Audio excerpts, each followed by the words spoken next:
Hello, everyone, and welcome. I'm Rabbi Julia Andelman, Director of Community Engagement at JTS, and I'm pleased to welcome you to today's session of our spring series on the space in between thresholds and borders in Jewish life and thought. And special welcome if you're joining us for the first time today.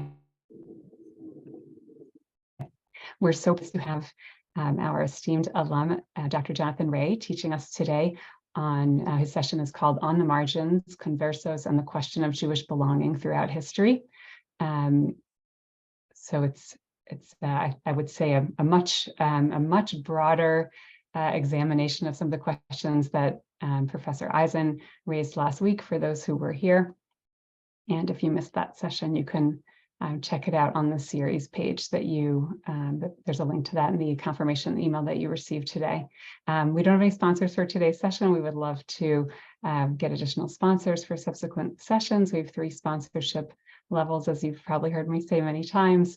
We'll put information on that in the chat, and we're so grateful for all the donations that we've received that make this series possible. Actually 2 more announcements. Just a couple of changes to this series. So we have no session the Monday right before Passover and the Monday during Passover. So April 3rd and April 10th. We already didn't have a session April 3rd. We did have a session April 10th that we unfortunately had to cancel. So we will have 2 weeks off for Passover. And the final Passover announcement is that we have a wonderful webinar coming up this Thursday, the 23rd at 1 p.m. With Dr. Rabbi Morty Schwartz, looking at medieval illuminated Haggadot at the JTS library. So, and it actually is related to the theme of this series. It's called Between Words and Pictures, and sort of looking at places where the space in between the words and the pictures, instances where the illustrations and the words may or may not match up, and sort of thinking about why. So that's coming up later this week, and but let's get going with today's session. So I'll turn it over to Tani Schwartz-Herman for a few announcements. Thank you, Rabbi Andelman. So just to review the format of our session, Professor Ray will pause for questions periodically throughout the class. We'll have some time for Q&A at the end as well. You can use the chat feature to submit your questions to Rabbi Julia Andelman. During the Q&A period, she'll select a few of the questions to present to Dr. Ray. And just a quick note about the chat. Since we receive a large number of questions, we'd appreciate it if you could be as clear as possible with your questions. Please make sure that your question is worded as a complete statement of what you wish to learn.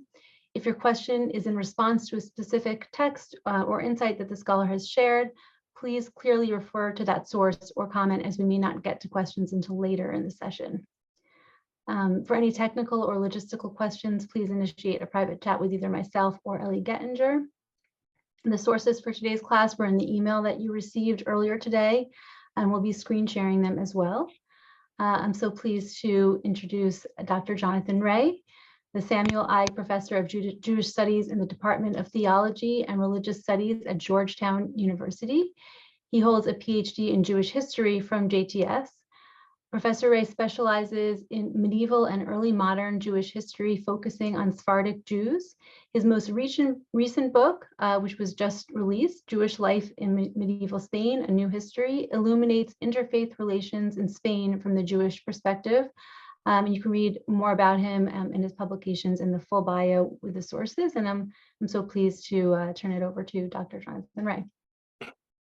Thanks, Tani, and welcome everybody. I'm glad to be sharing this afternoon, albeit virtually, with you all. This lecture series looks at liminality and places that exist on the borders and thresholds of Jewish life and thought. And today, I'd like to look at some of the groups that, at various points in Jewish history, have inhabited the margins of Jewish society.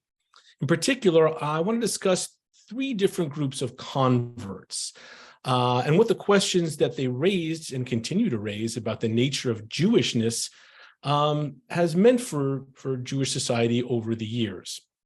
Particularly, and we'll sort of end with this, I'd like us to think a little bit about who gets to decide where the borders of the Jewish world get placed.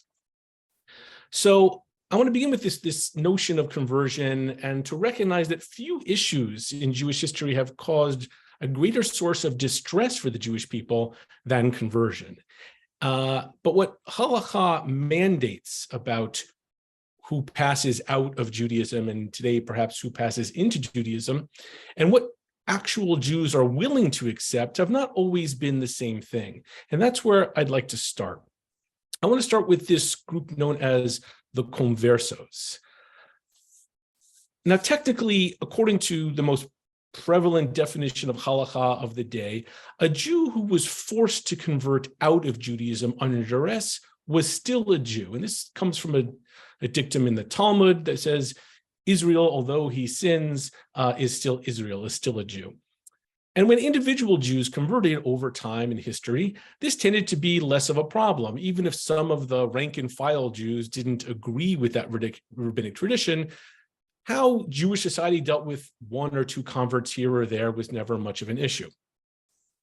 But when mass conversion took place toward the end of the Middle Ages, first in Spain and later in Portugal, that really caused a set of social problems that severely tested Jewish legal tradition.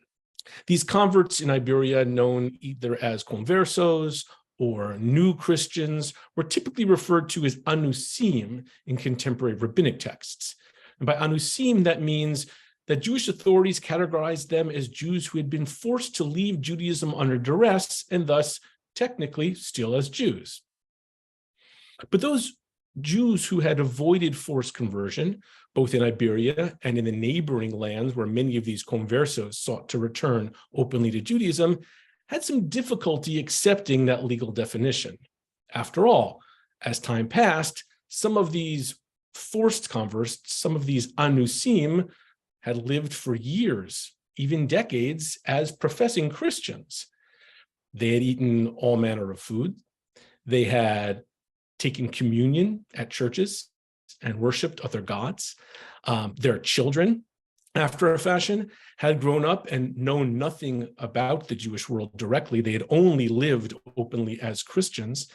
The male children grew up uncircumcised.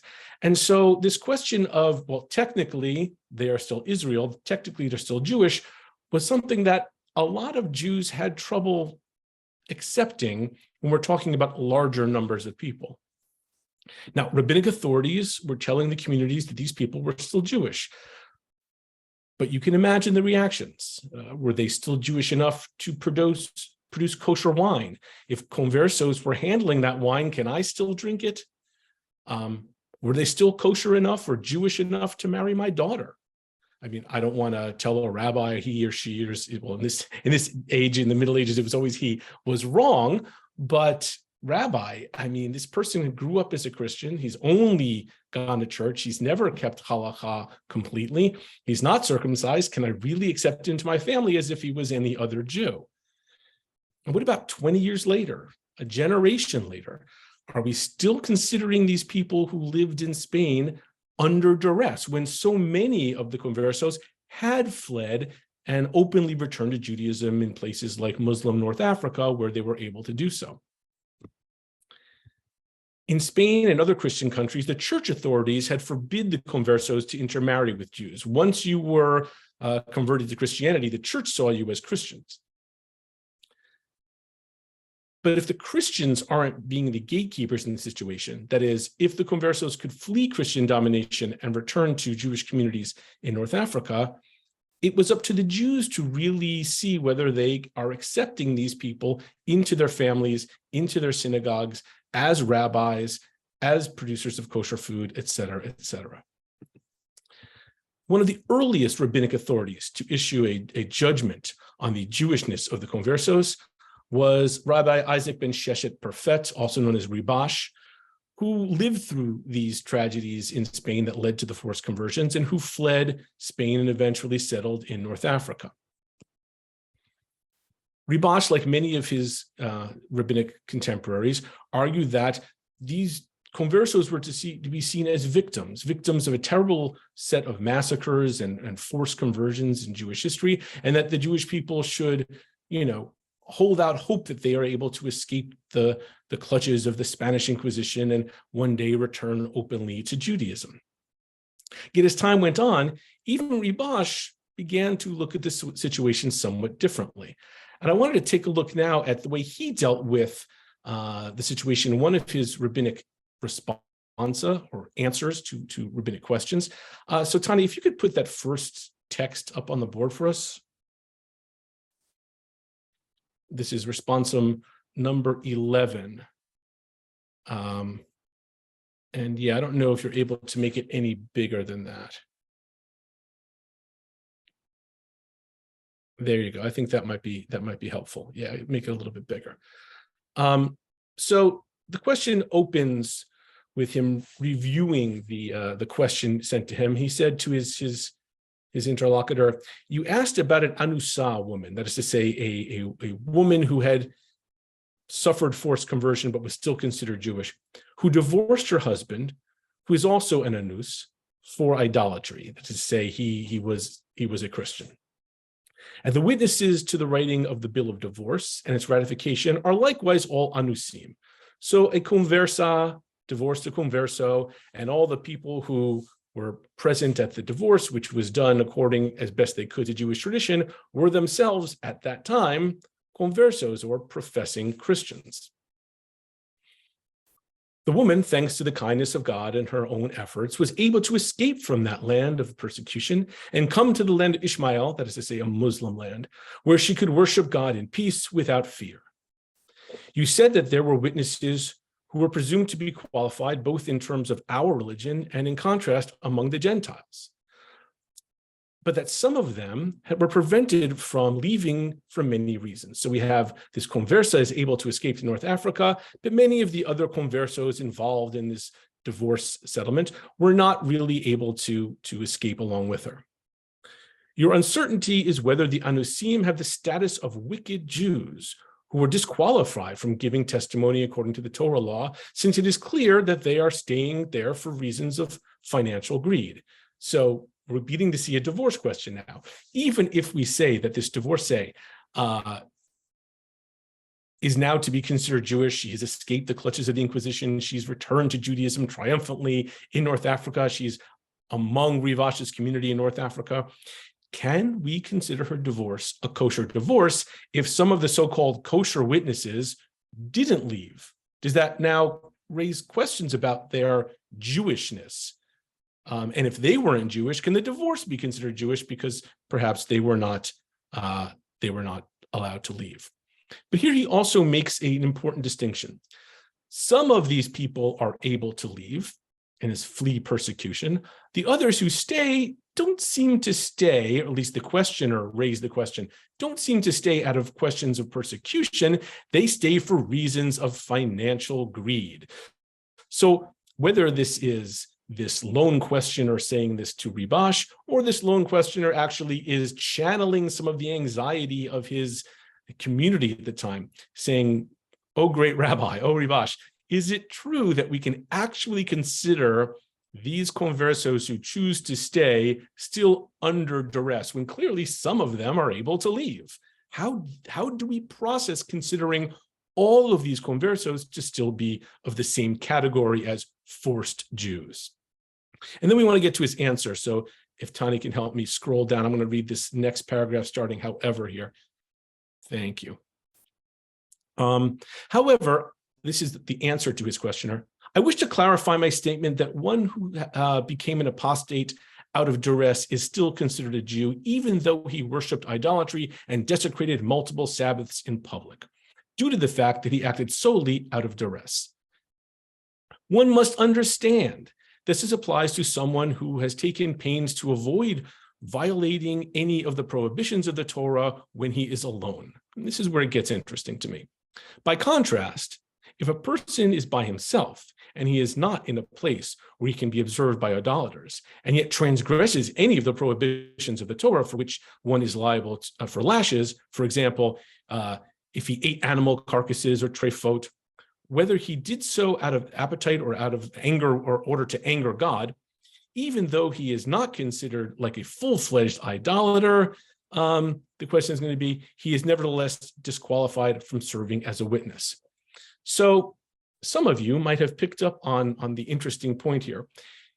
If you do your best to stay Jewish when no one's looking, when the eyes of the Inquisition are not upon you, then I can still consider you an anus, a forced convert, someone who is still Jewish because they are only being Christian out of duress. But how does anyone know what someone does in private? How does anyone know what kind of efforts to observe halakha or not observe halakha one does if one is alone? Does alone mean with no other types of Christians around, but just around other conversos who we presume to be Jewish? What does Rivash have in mind here of if someone breaks the law publicly, he has no choice? You got to go to church and show up as a Christian. I understand that.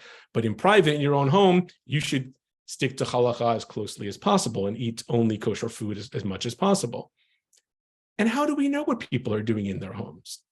This quick and easy division between private and public observance of Judaism actually is something that is not that easy to police. And it must have given a great deal of anxiety to other Jews who say, how do I know what this guy did in private?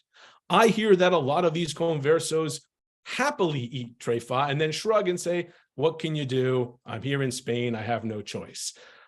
How do I know they really feel the yoke of heaven upon them and don't want to leave? How do we understand these things? So I want to skip then to the next paragraph down, Tani, if you will, the one that starts here, therefore, regarding those anusim. Therefore, regarding those anusim whose life is under the threat of persecution and who have lived for lengthy periods among the idolaters that imposed the persecutions, and who did not flee to another land where they could worship God without fear. Their cases are worthy of extensive investigation, for some of them could have left that country and escaped the persecution. However, once they became apostates, even though they initially did so out of duress, they later removed the yoke of heaven from upon them and broke the bands of Torah, the bands of Torah, and from upon them, and willingly follow adulterous mores and violate all the mitzvot of the Torah. What is more, they themselves harass those miserable Jews that live amongst them by slandering them in order to destroy them from being a nation, so that the name of Israel should not be remembered any longer. This is from Psalms 83. Here he's getting at another issue that, again, clearly seems to be not just his problem, but a problem that had been brought to him or that he was aware of by a lot of other Jews still in Spain. Remember, the Jews were there until 1492. This is the early 1400s. Or some of the Jews who had left Spain for North Africa. And that is, Rabbi, how can we call this entire category of conversos anusim? How can we say that they're all under duress when some of them seem to really hate being Christian and others seem to really enjoy it, to the point that some of these conversos, probably in order to curry favor with their new co-religionists, have become attackers of Judaism.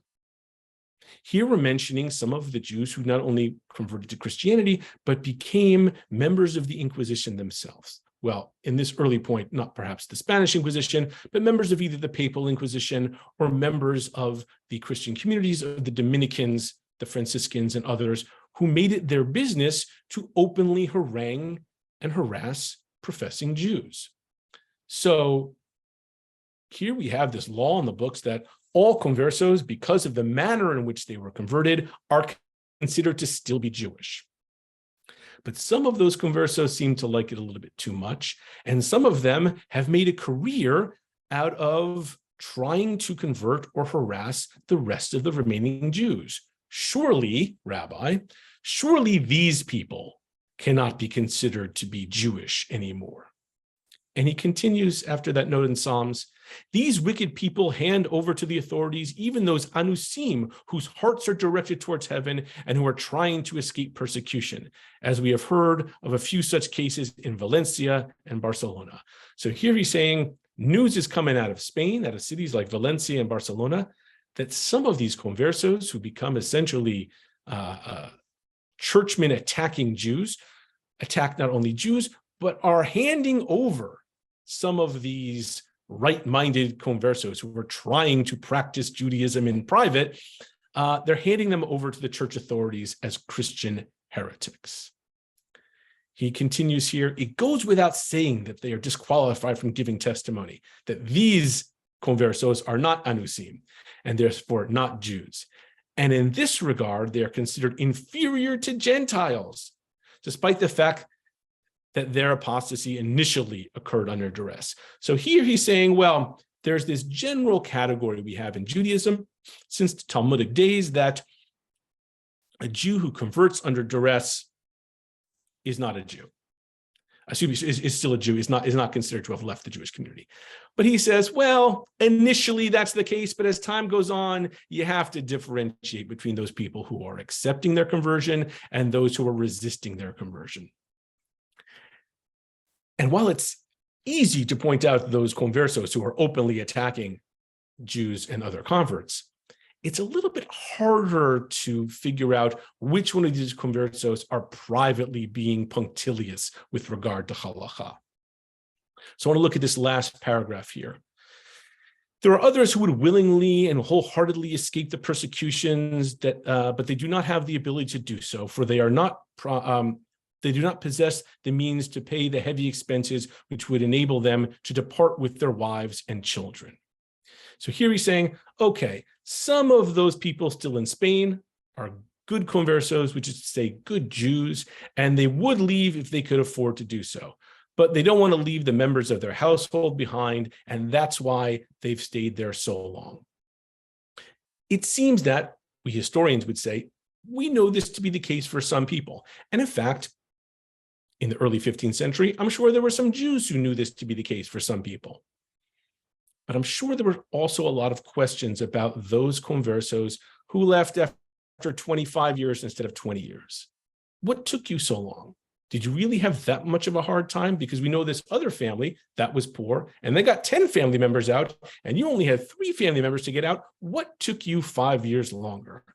One can imagine that many of the professing Jews who moved heaven and earth to get themselves back to a place where they can openly observe Judaism felt some negative thoughts about the way their other co-religionists tarried in Christian lands.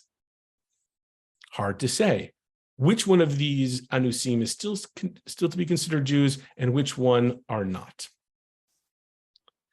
So we can go back now to, excuse me, we're having a little bit technical problem here. We can go back now to out of the text and look a little bit at some of the questions that might come up. What we are trying to figure out now is how the average Jew might have felt to the conversos showing up in their communities, and how some of those conversos who said, I left after 2 years, I left after 5 years, felt about those conversos who left after a generation or more. So any questions that might be here at this time? So they're just starting to come in, but I'll just take the prerogative.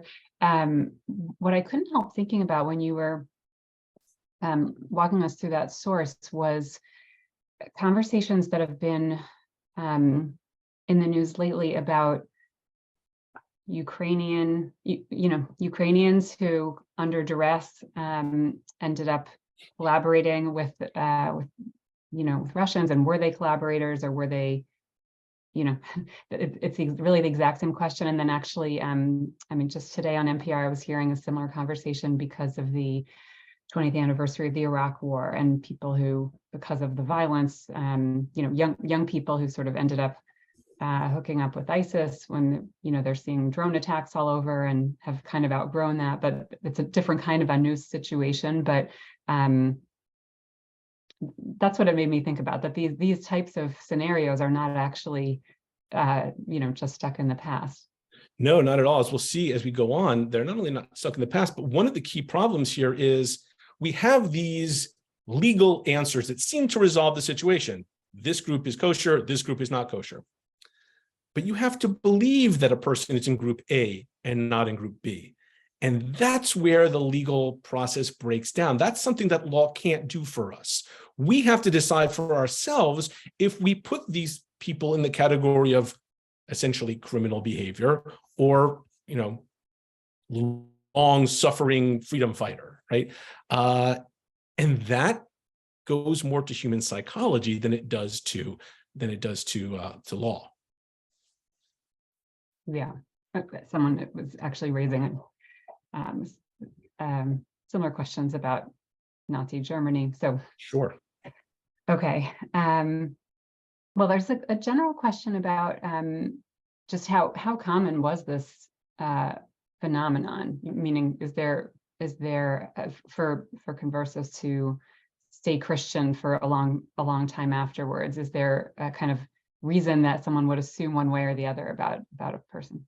Right. So it's a two-part question. One is a whole lot of Spain today, a whole lot of Catholics walking around Spain today have ancestors who were either Jewish or Muslim and were forced to convert.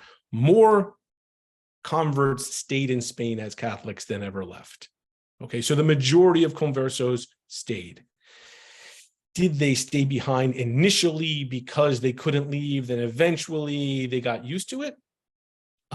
What happens when I was converted and I knew what it was like to be raised as a Jew, but my children, my grandchildren only know stories about grandpa's professing Judaism and maybe some secret Jewish traditions we have in family, but their whole world, their whole life has been Christian. And the idea of leaving that world to go to another country just seemed crazy. To revert back to a religion they never had just seemed crazy to them. And so it's actually more striking that the second and the third generation had any Conversos who left to return to Judaism. And they did. There were some numbers that did show up, not only in North Africa and the Ottoman Empire, but some of them reverted back. Spinoza's family, quite famously, in places like Holland and London and Hamburg. But not that many. I mean, overall, the majority of people stayed Christian. Why they stayed Christian, we don't have records for that, right? Is it that it just became too easy to stay and too hard to leave? Possibly. Remember, it was the Spanish government didn't make it easy. There were laws against new Christians leaving. And if you were leaving on business, you had to leave with only the amount that you needed on business. They didn't want people taking their whole household, all their money, and restarting as Jews in another land. The Spanish authorities were hip to what was going on and tried to stop it as best they could. Right. Someone raised that as well, just all the financial barriers to leaving. Okay, well, so there were a couple of questions about kind of competing Jewish values or laws. There's, of course, the Reg Valyav, that we're right in almost all cases we want Jews to stay alive, but there are a few commandments we're, according to traditional halakha, supposed to die for, including not engaging in idolatry, and Christianity can be categorized that way according to some. So that issue was raised, and then also a little more gently the competing value about lashon hara and gossip, and why are we right? Jews shouldn't be judging their fellow Jews so quickly. Right. So you can imagine these people coming off the boats and people whispering in the crowd, and someone saying, we shouldn't even be whispering about this. Let's welcome them with open arms. It's not for us to say. Someone else says, oh, I've heard stories. These people shouldn't be in this category of Jews. They should be in this category of the worst, apikorsim, the worst enemies of the Jewish world. All of these different legal categories and legal suggestions on Jewish behavior exist. Which do you think apply? And different Jews are going to think that different of these categories apply to these people. And arguments are going to be made one way or the other. And I have to say, those Conversos who got off the boat with enough money to build the community a new synagogue or put a roof on the old synagogue, we're going to have some supporters in the synagogue that the poorest members don't have, right? So do you still have relatives over there? How do you feel about your relatives over there? Do you still have business contacts over there? And is your livelihood connected to some of these conversos? Do you resent some of these conversos? Are you someone who, despite all these things, wants to keep the Jewish world going and sees that, we have to be more accepting to anyone who's willing to join us? All of these, I always think of the four types. We're about to get to pass over the four children, right? There's the different types. There's the open-minded, there's the simple-minded, there's the more trustworthy or less trustworthy types in any Jewish community. And there are debates, as this is why this letter was written to Ribash. If everyone agreed, we're all going to accept them as Jews, we're not going to accept any of them as Jews, it's a fait accompli. It's something we debate. Clearly, there was a lot of debates going on about this, and as we'll see in a minute, about other things. So how to approach these groups of people that we don't all agree how to categorize them. So maybe just one more question, and this actually this relates to some of our conversation with Professor Eisen last week. We were talking about Jewish identity, different views on, does religion need to be at the core of that, or really not necessarily? So someone asked, how does that map onto the Anusim? Were we really thinking about religious practice and religious identity in terms of Jewish law and sort of strict definitions, or something more ethnic, tribal, cultural, broader in some way? I want to put a pin in that for a minute, because we're about to get into an example of that. So you can tell me during my second pause for questions if I answered it or not, but I think we're about to get into that. Perfect. So let's do that. Okay. So as I mentioned, the rank and file of the Jewish world did not always agree with the rabbinic leaders on many of these issues. Even if those conversos who did escape the Muslim lands, did escape to Muslim lands and to rejoin the Jewish community were welcomed by some, it was not clear that they needed to undergo any public ritual in order to formally rejoin the Jewish community. Now, many of the rabbis say, if you look at the Talmud, if we still consider these people as anusim, and therefore they never legally left the Jewish community, there's no ritual they have to go through to rejoin the Jewish community because they never left.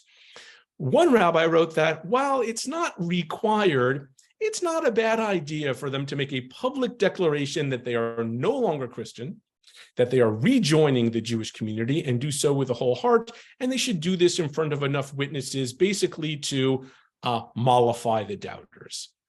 And so this question of, can they rejoin our community? Can they pray in the same synagogue? Can they become a rabbi? Can they handle food as kosher butchers and kosher winemakers? Can they marry into my family, right? All of these questions. Can they be witnesses on other Jewish documents?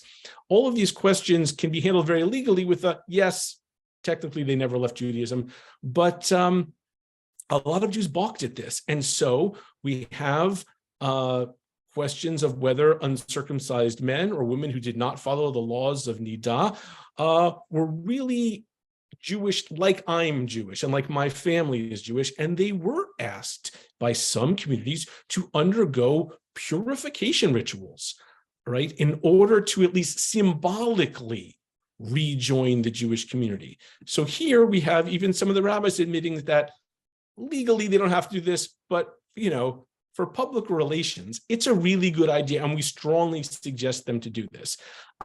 Chances are, if the entire Jewish community welcomed them with open arms, the rabbis don't write these sorts of responses. But then we have some of these conversos. That's really the view of the Jewish community receiving the conversos. What about the conversos themselves? Because in some areas, as I mentioned, in Protestant areas of Europe, where you could leave Catholicism and rejoin Judaism, and it's okay. The Protestants would rather you be Jewish than be Catholic in some places, like Amsterdam, for instance. In some of those places, some of these Jews who returned after several generations of living as Christians saw that their ethnic ties to other Sephardim, to other Spanish and Portuguese, were stronger and more important than their ties to Ashkenazi or other Jews.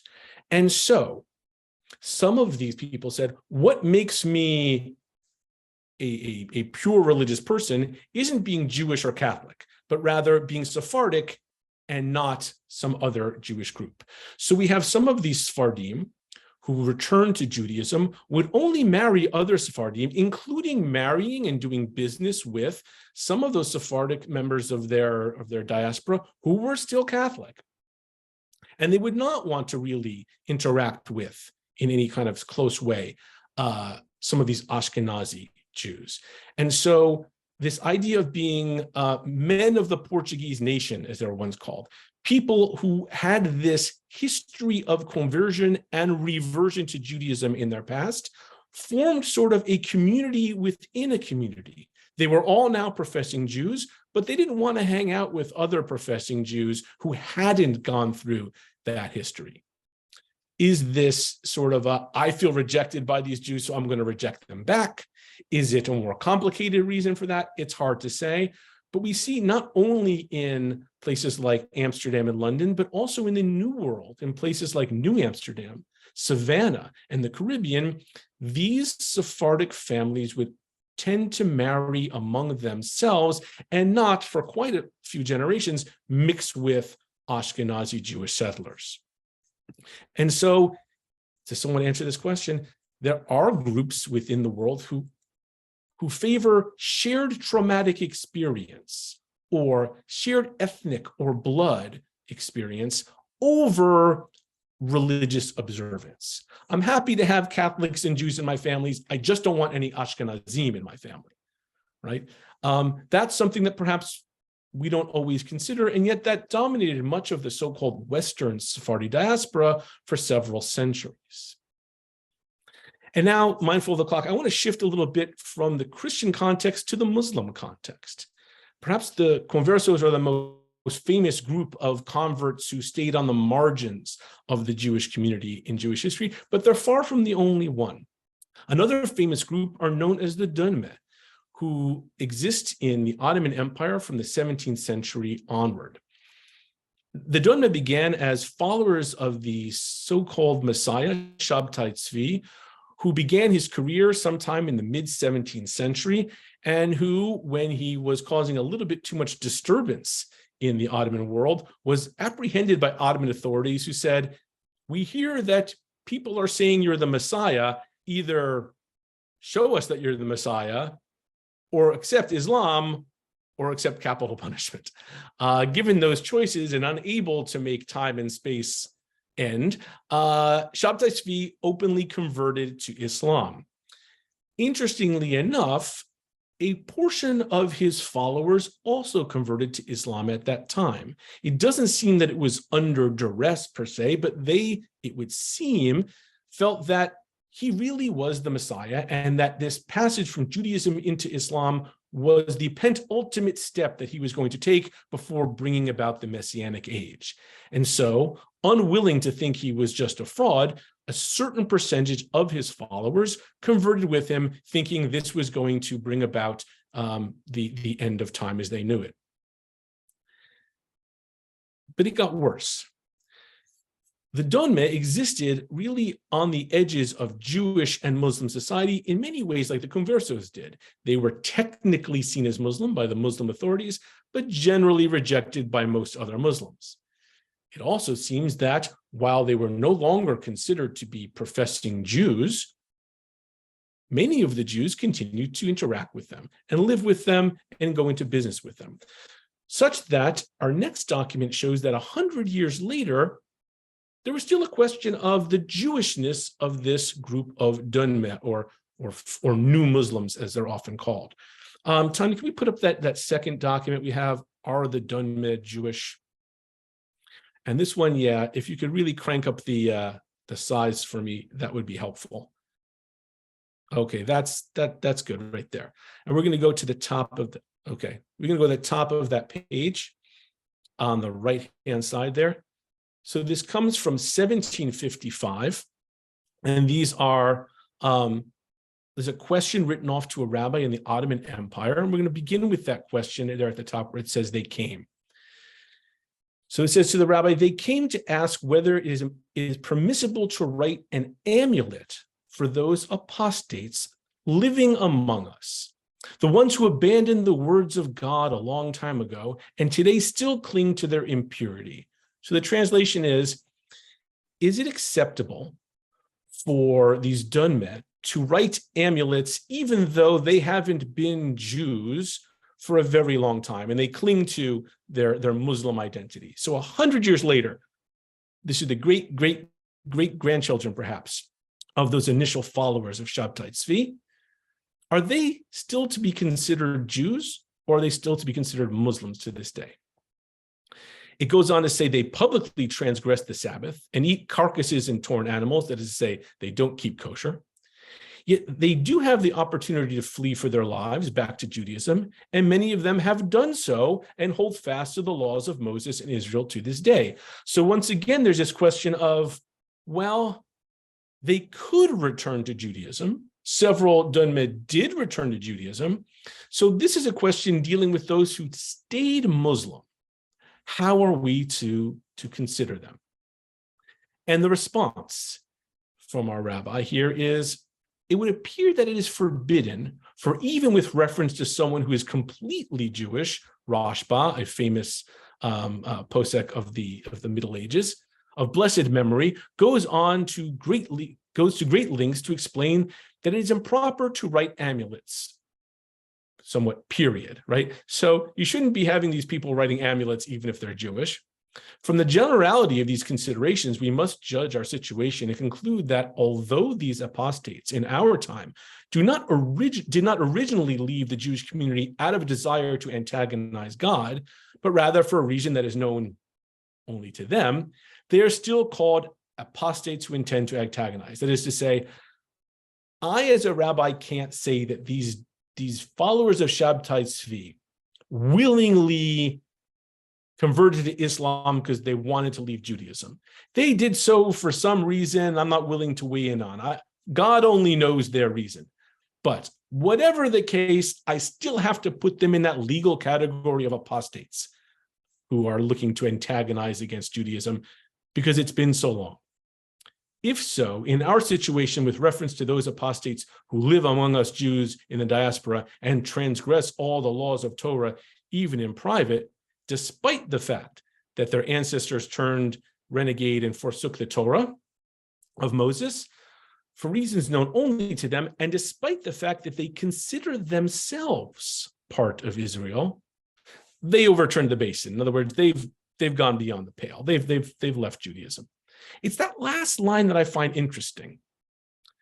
Despite the fact that these dunmed consider themselves part of Israel, somehow they thought, yeah, we're Muslim, but we're also Jewish. Did they see that there is a category that sits between Islam and Judaism that encompasses both Islam and Judaism? Do they see themselves as anusim? That is to say, oh yeah, technically we're outwardly Muslim, but we fall under the category of people who are forced Jews? Or do they think religiously I'm Muslim, ethnically, culturally I'm Jewish? It's not quite clear, but they somehow saw themselves in some way to be Jewish, to be part of Israel, right? Our rabbi doesn't think so. Our rabbi says, no, I'm sorry, they've left the fold. He continues, we now see that their descendants have defected altogether to the point that there is no difference at all between them and the Gentiles. They transgress everything that is written in the Torah. They are thus certainly considered non-Jews in every way. That being the case, it would be improper to grant them permission to write holy names, on kosher amulets, right? Except you might push back against our rabbi and saying, well, it's not that clear that they're non-Jews in every way, right? They declare themselves to be Jews. They're living among professing Jews. It got to the point where someone wrote a question to a rabbinic authority. Some members of the Jewish community are not clear on this. How are we to deal with these people? Some Jews think they're still part of our community. If all the Jews laughed at this and said, the dunmed, they've overturned the basin, they're completely Muslim, then we wouldn't have this question. The question really seems to come about because, well, it's not quite clear to some Jews, although it is to our rabbinic authority, it is not quite clear to all Jews whether we consider the dunmed completely as Muslim as other Muslims. They, it would seem, do inhabit something of a liminal space. Not 100% Jewish, but not 100% not Jewish either. Okay. All right, Tanya, I think we can stop out of that. I want to talk a little bit more about the Muslim context before we begin to wrap up there. The dunmed were perhaps the most well-known new Muslims in the Muslim world of the modern period, but they're far from the only ones. Forced conversions took place in Iran at the end of the 19th century in a variety of cities, in Mashhad, in Shiraz, in Hamadan, and Tehran. And some of these forced converts remained Muslims. Other of them found their way to other places where they could revert openly to Judaism. We have members of the Mashhadi community in the United States right now who see themselves as Jews, but perhaps much like the Spanish and Portuguese community, for a long time, the Mashhadi community kept to itself. They saw themselves as Jews, but did not necessarily interact with all other Jews. Other Jews looked at them and said, you spent time there as Muslims. I mean, I'm happy for you that you're Jewish now. I'm not sure you're Jewish enough to join my community, to marry into my family, etc. This line between conversion and what it does to your status within the Jewish community, even for those who at some point openly returned to the Jewish community, seems to be something that lots of Jews struggled with. You could write off to a rabbi and he could tell you, according to the rabbinical court, right now, these guys are considered to be Jewish or they're considered not to be. But if it was all that cut and dried, you wouldn't have these questions in the first place. Clearly, a lot of these Jews had questions about at what point do you 100% leave the Jewish community and what can we do or need we do to accept you back in? I should also note that as with the converso problem, some of these converts to Islam did become leading attackers or polemicists against Judaism once again. So we see the repetition of some of the problems we saw in the Christian world, again in the Muslim world in the 18th and 19th centuries. I want to pause there before we sort of do our last bit, if there's any questions. There are definitely questions. And we will have time at the end also to go over it. So if Okay, great. Okay, so I'm going to read one person's question because I like the way they phrased it, but there are a lot of questions along similar lines. So this person wrote, where's the dividing line between those who we considered to have converted under duress and then kind of continued to live that way for whatever perhaps legitimate or at least understandable reasons, versus Jews who we consider assimilated, but we can also think about assimilation as being under the duress, so to speak, of secular society, Enlightenment values, sort of professional, academic kinds of pressures. So, right, I guess this person is posing the question: Are these really two separate groups? And someone else, just along the same lines, wrote, as you were talking, this is the beginning of Jew-ish, right? right. That's just sort of the complex identities going on at once. The answer is where indeed? Where is the line? Is it not in the eye of the beholder? If you get enough Jews together to say Goldberg is Jewish, then Goldberg's Jewish. And if you get enough people to say, I don't care what my rabbi says, Goldberg's not allowed in our shul, then you have then Goldberg has a problem, right? We can say that rabbinical courts, using all of their learning from Jewish sacred text, can make a case for this group is and that group isn't. But I don't know how much success those rabbinic decisions have in convincing people who make up their minds from a variety of different reasons, right? Including their own experiences with things, right? We're going to get there in a second, but we can imagine how many modern Jews or assimilator secular Jews are still being considered Jewish by what movement? By the Orthodox? By the Reform? By what branch of Reform? I've had conversations with people like this. I built this synagogue, right? I'm the one whose money built this shul. Okay, so my son sort of became a Buddhist. He's still a Jew to me. Are you telling me he doesn't have the right to an aliyah? There are going to be people in that shul who will say, right, he doesn't have a right to an aliyah. He's no longer Jewish. Other people will say, the guy did build a shul, and the kid's a nice kid, and right? So where do we draw the line? Where indeed? And while Jewish law can definitely help us and give us guidelines here, ultimately it comes up to questions of our own personal decision of where we put that line, where we put that border, where we're comfortable putting that border, and where we're not, based on our own particular self-interest, our own experiences, etc. And that really leads me to this last bit, and I'm mindful of the time, and I want to have time for questions at the end here. For most of modern history, this question has been the one that I've been talking about people who leave the Jewish community, and do they fully leave it or not? During the last 2 centuries, the primary question regarding conversion has shifted to those who have left Judaism into those who want to join the Jewish community. What does it take to become Jewish if you're not originally Jewish, right? Each of the modern movements has its own requirements, but are those requirements enough? Traditionally, the ritual requirements were circumcision or hatafat dam brit for men, that is to say a little bloodletting of some kind for uncircumcised men, immersion or tevilah in a mikvah for men and women both, and a public declaration of some kind that you're willing to live as a Jew according to Jewish law and custom.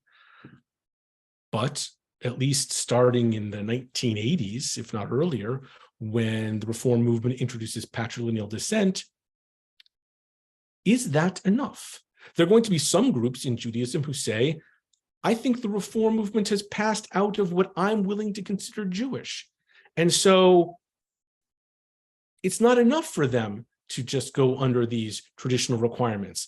I want more. I see it different from someone who was never Jewish, someone who was, let's say, Christian or Muslim, wanting to become Jewish, than someone who's ancestrally Jewish, but have eroded what I consider to be the kosher laws of Judaism and still want to be considered Jewish. That is to say, there may be double standards for people who grew up Reform or liberal Jews and people who were never Jews in the first place.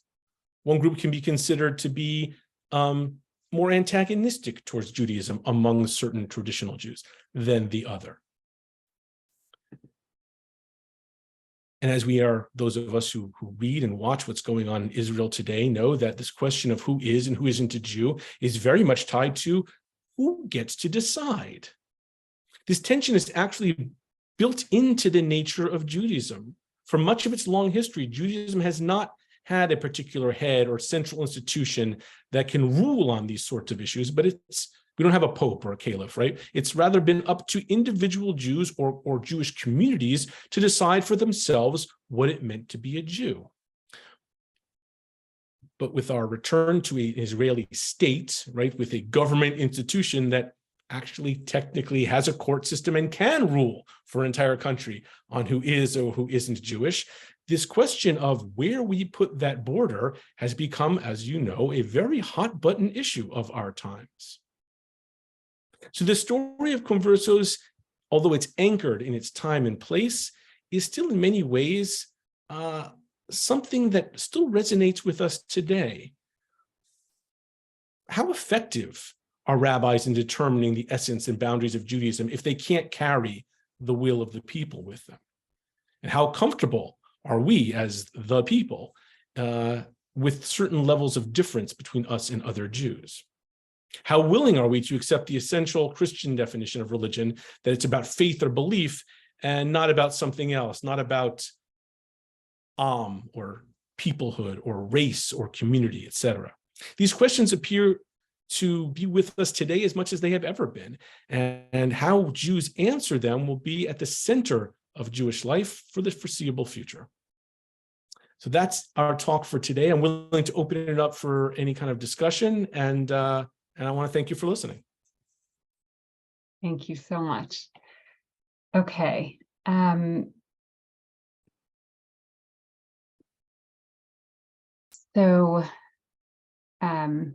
Okay, just thinking about where to start. We have so many good questions.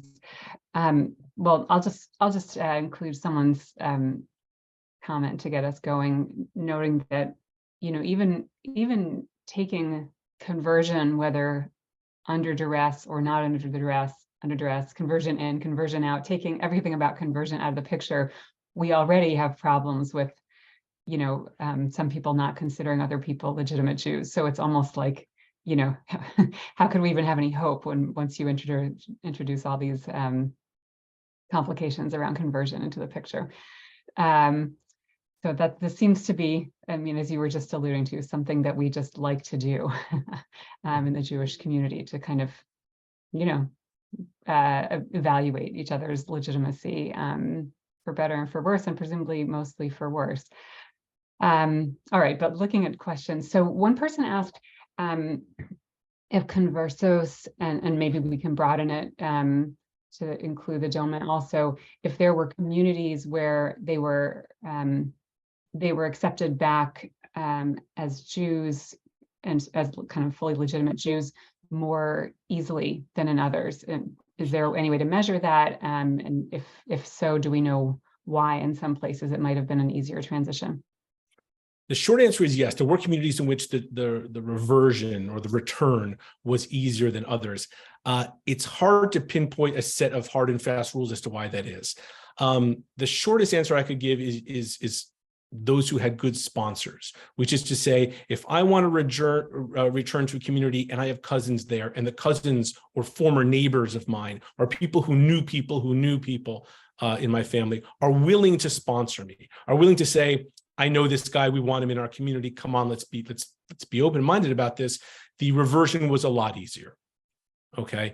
In those areas where there are, for instance, there are former conversos, or people who said, I've been through this and I wanted to be accepted back in, I think we should continue to accept these people back in. In areas where there were not many conversos, and there were some communities in Italy and in the Ottoman Empire where conversos showed up, and it was all Romaniot or Greek Jews or Italian Jews who hadn't converted. And the thought is, I hear Spanish and I think, you never know who's circumcised and who's not. I don't want any part of this. The bar was very much higher there. As I mentioned, wealthier former conversos had an easier time buying their way into communities also. So finance did play a role. But for the average converso trying to return, it very much helped if you knew someone.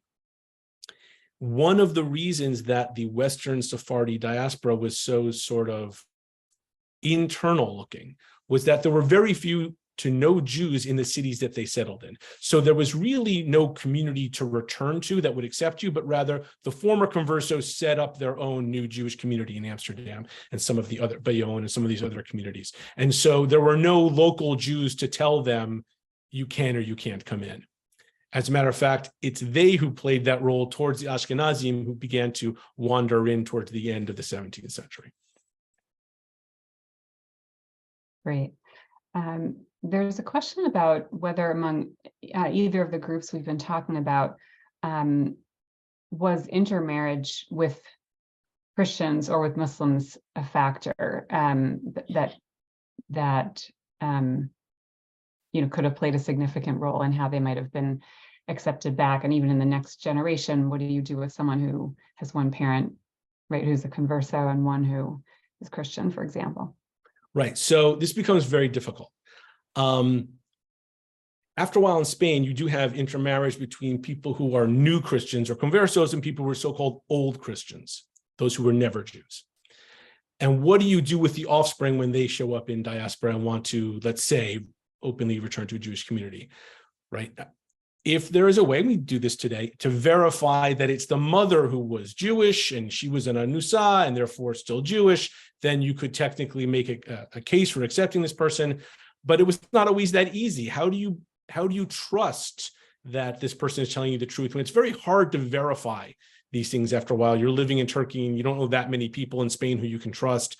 The Jews had been gone, the professing Jews have been gone from Spain now for a while. It becomes much more difficult as time goes on. And so you don't have professing Muslims marrying Jews in the Ottoman Empire. That wouldn't be allowed by Muslim authorities. You have to find a way to leave and revert back to Judaism in order to then marry into the Jewish community.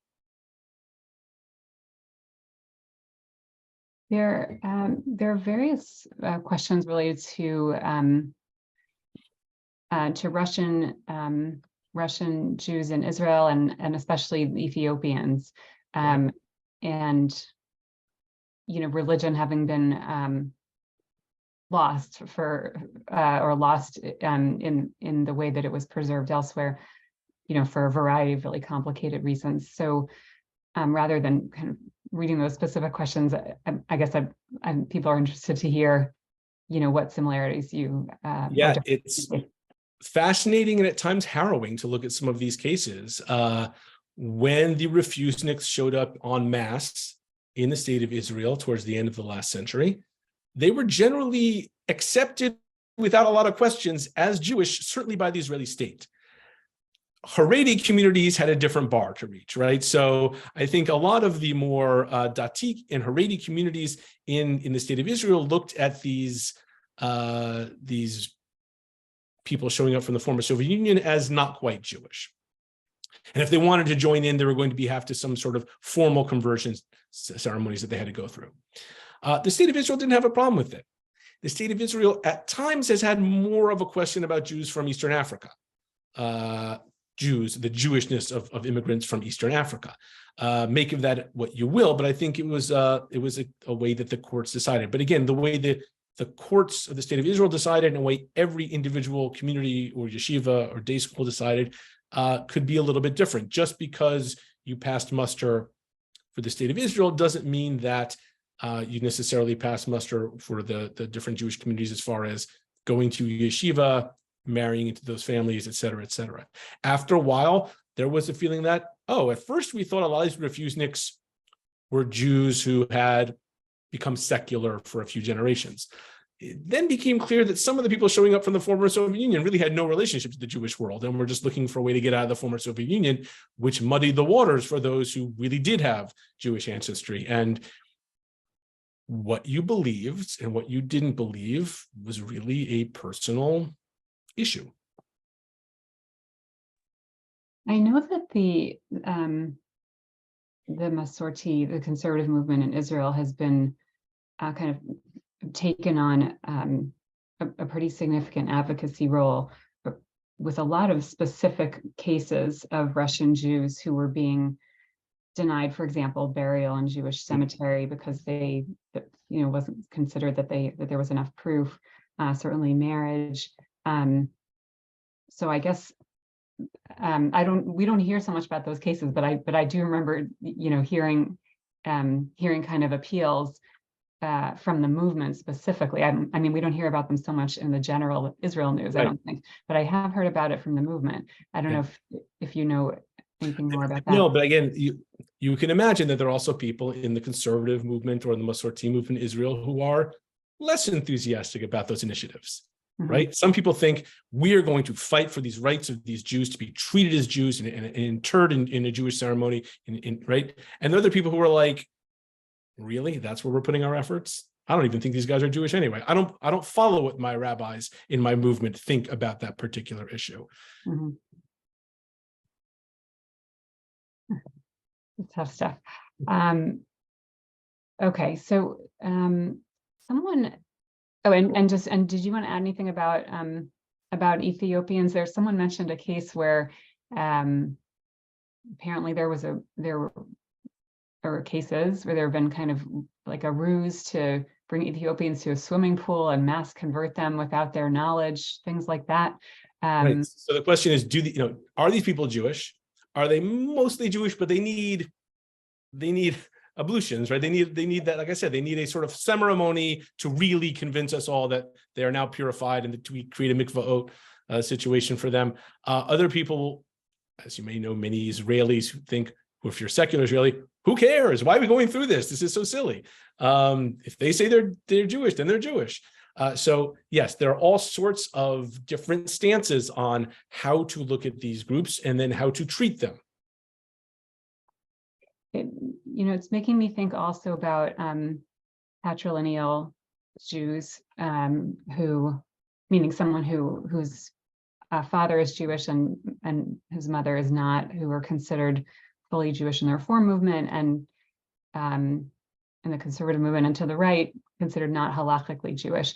And the language in the conservative movement has really shifted over the last several decades to affirm the Jewishness of those people and see kind of a halachic conversion is required for for marriage, for example. But the language around that conversion is I think it's called like conversion completion, something like that. And we don't require such a person to go through a conversion course and that sort of thing. It's an affirmation, really, a dotting of the I, a crossing of the T. So that border, which by the way, is not necessarily so, right? We should say for a patrilineal Jew, that could be like great or offensive, Right, exactly. That border, the conservative movement is trying to say like, well, we'll move the border pretty close, right?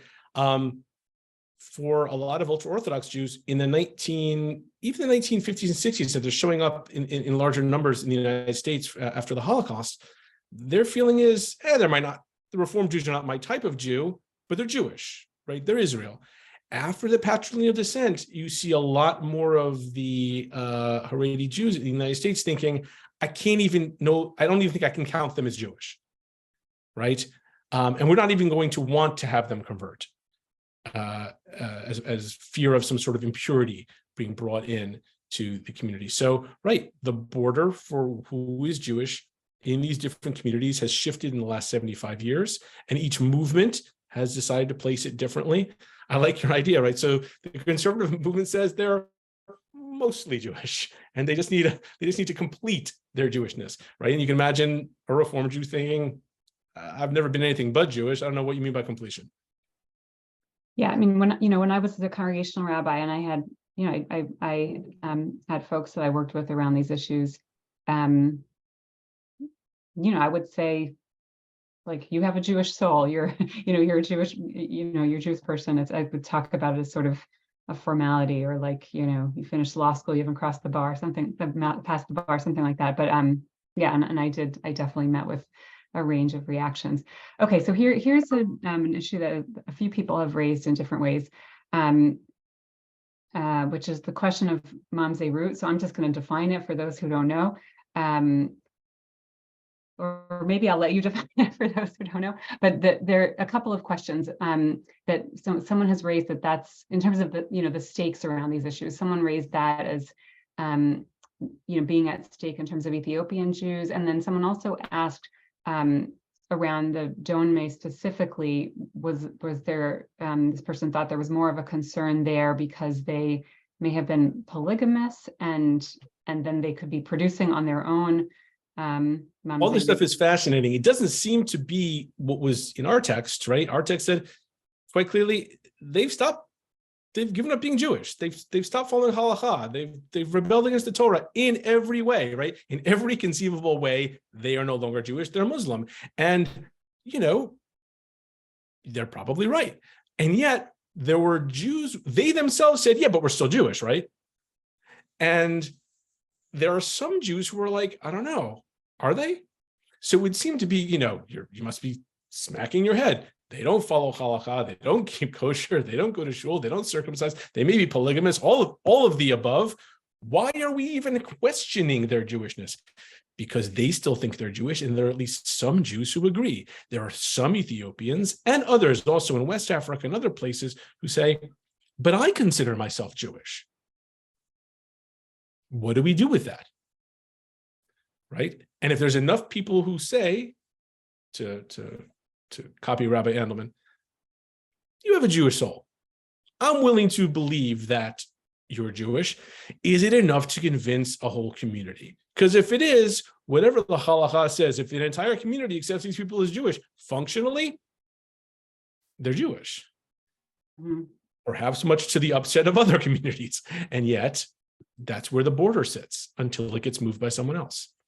So, so I think what this person was raising was the idea that there might have been places where people felt comfortable with the idea that the dunmed were Jewish, like they thought of them as having Jewish souls, but because polygamy had become become part of the practice in the intervening years, that Right. like within their own community. And let's just define mamzerim for those who don't know. So so the product of an adulterous or incestuous relationship is a mamzer, which we translate in English in a lovely way as bastard.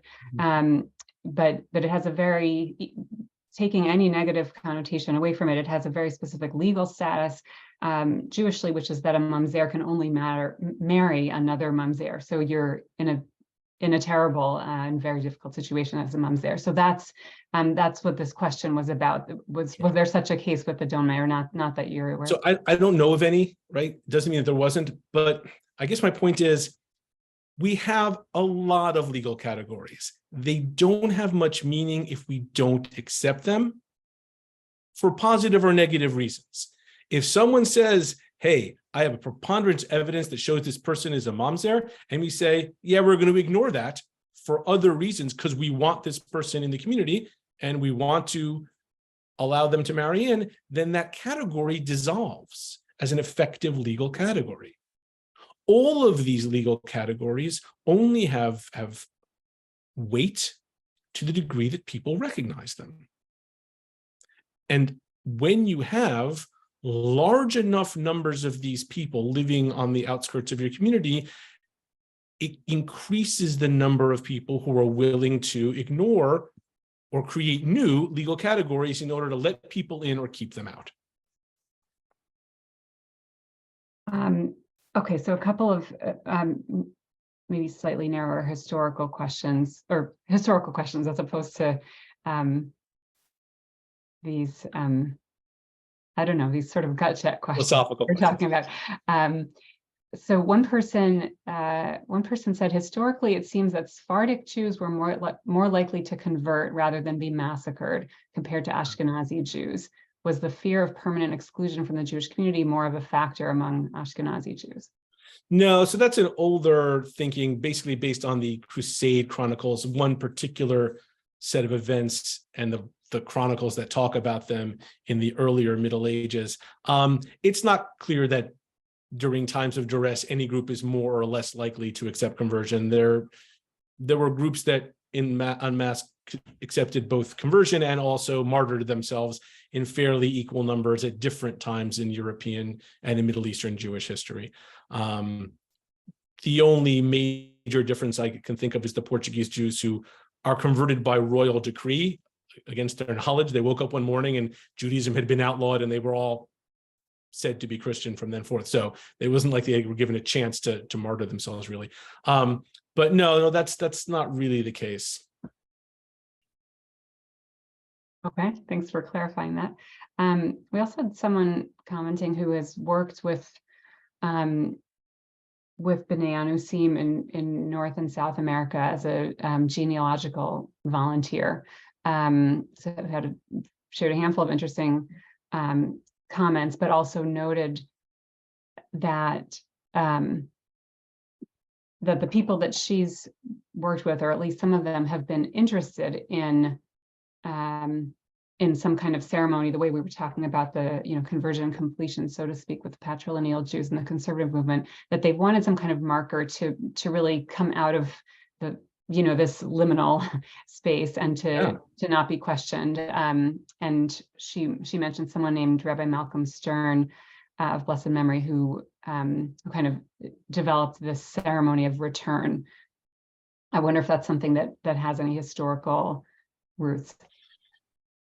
I mean, historical roots before that. I mean, so the only one we know is in this, as I was saying, in the 16th century, we have these North African rabbis who come up with this idea of, you don't have to do this, but it'd be a really good idea. So why don't we come up with this reversion ceremony, which really didn't have any place in halakha, but it seemed to be answering a sociological need.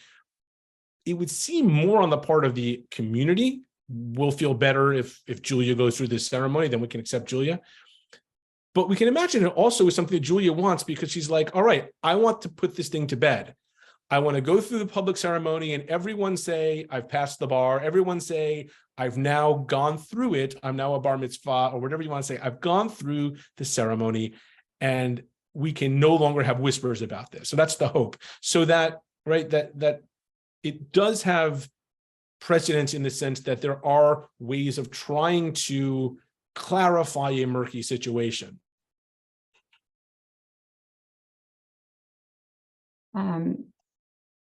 Okay, this is interesting. So someone wrote, FYI, as of the early 90s, when this person and their family were in Turkey, the dunmed were still active there, albeit in hiding as a community. Sure, and there are dunmed and dunmed, like there's different communities of dunmed, but the communities still do exist in Turkey today. They've had a hard time of it at different points in the last century or so. The Turkish government has not been particularly kind to them. So they're not necessarily in hiding from rabbis in the Jewish community. They're hiding from Muslim and governmental authorities for not being seen as fully Muslim. So yeah, that's an unfortunate story in and of itself, the last 2 centuries of the dunmed history. That's really interesting. So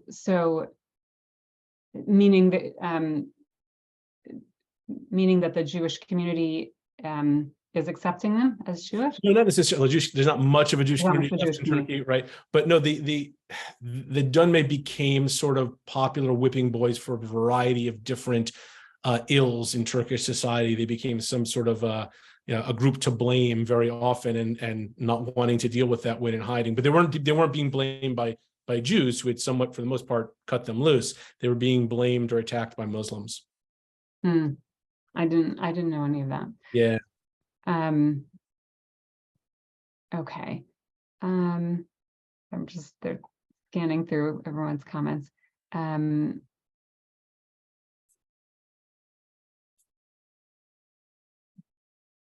Sorry, I apologize.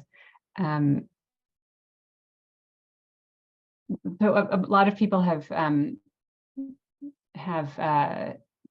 mentioned here. One person wrote, I read about a community in New Mexico who observed customs like lighting Sabbath candles, etc., having no idea why, who at the bequest of their parish priest discovered that they were descendants of Spanish Conversos, and a number of other people mentioned situations like that.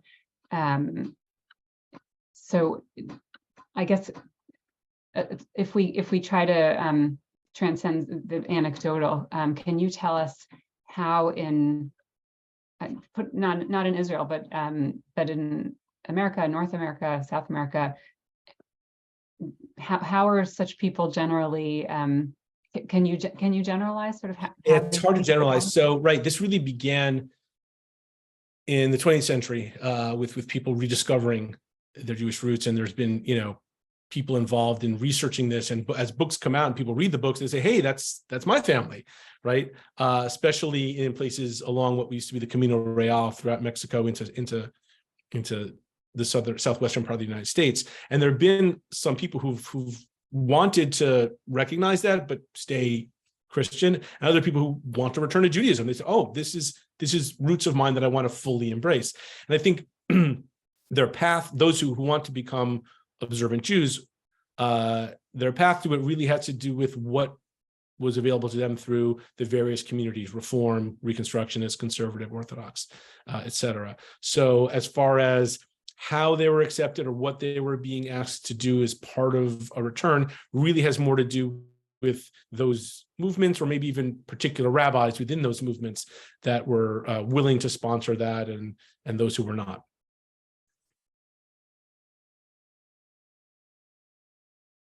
We talked a lot last week with Professor Eisen about,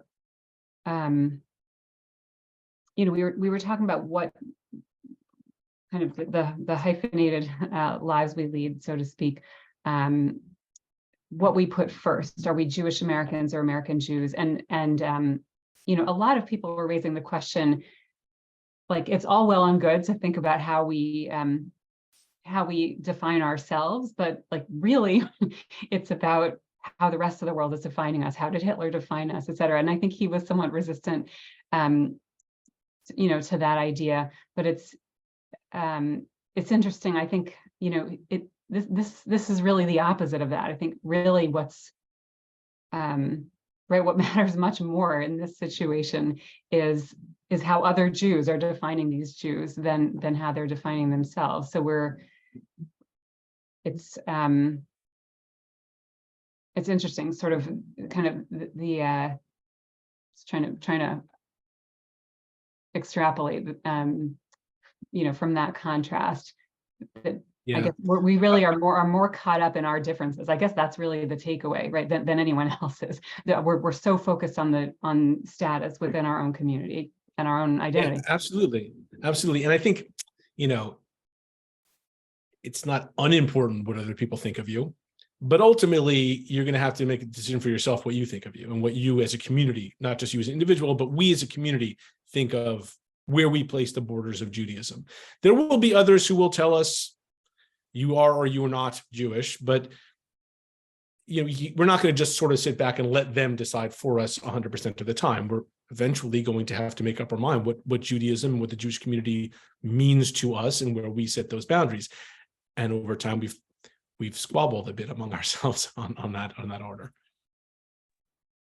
There are a couple of questions that I just want to address quickly, sort of very, very factual questions. Someone asked, does JTS accept patrilineal descent in the rabbinical cantorial schools? The answer is no. Someone would have to go through a halachic, a Jewish legal conversion ritual in order to come to JTS for the clergy programs.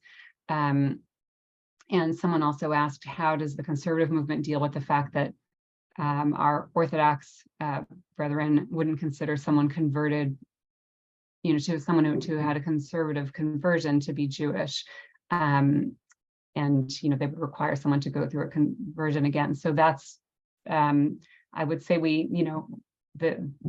try to do such things in a halachic way that satisfy I think pretty strict halachic criteria. There's not particularly a difference between how the conservative movement and Orthodox folks would convert someone,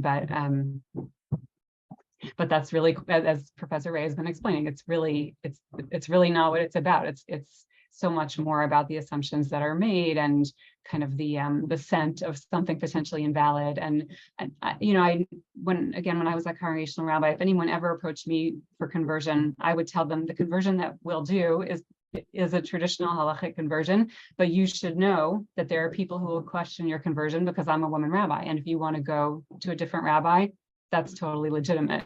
So there's so much that's not about halakha, not about genealogy, not about practice.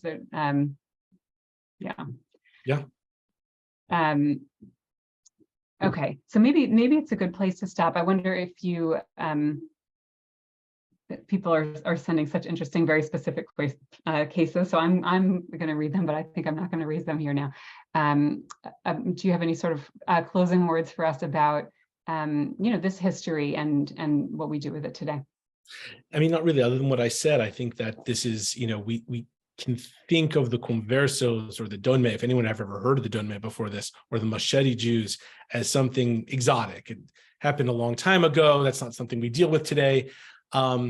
Interestingly enough, that and perhaps happily enough, forced conversion out of Judaism isn't something that most of us have dealt with in the last several generations.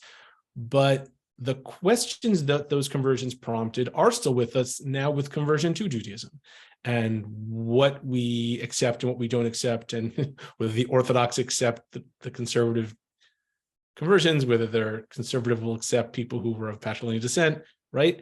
That the underlying questions of what determines the boundaries of a Jewish community are still very much a central part of the Jewish world, and look like they will be for the foreseeable future. I'm thinking about a lot of the sessions that we've had this semester where we said, is it X or is it Y? And where the scholar ended up was, let's embrace it can be both. And things are, it's gray, it's not black and white. and that as kind of the generative, interesting, productive space. And here, I think this is different. This is,